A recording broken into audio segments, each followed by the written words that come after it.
فابریکه تولید آرد تحت نام شرکت غزنی کاروان در ولایت غزنی افتتاح شد.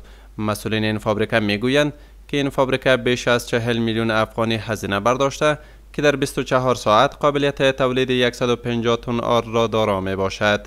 این مسئولین میگویند که مشکلات عمده شرکت ها و فابریکات در غزنی نبود پارک صنعتی و کمبود برق معیاری می باشد. مو تجاران ټول د خواهش لري چې یو پارک صنعتي متعمده سي او موږ ته د برق یو سیستم کم سانتیا جوړ سي.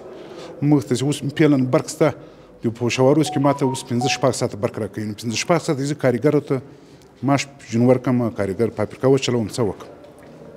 موږ دا خواهش له دولت سره موږ تجاران سره کم همکاري وکړي د برق په حساب باندې او د پارک صنعتی په حساب باندې.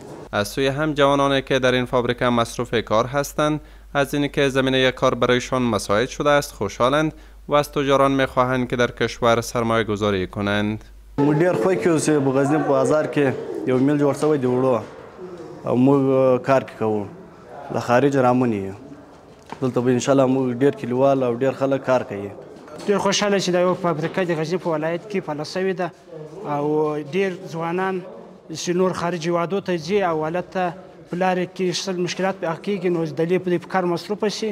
الحمدلله نورو تجارانو هم همدا غوښتنه ده چې د غزني په ولایت کې داسې پروژې نورې هم پیل کړي چې ډیر ځوانانو ته کار زمینه برابر شي. غزنی یکی از ولایت‌های صنعتی است که بیش از 140 فابریکه خرد و بزرگ در این ولایت فعالیت دارد.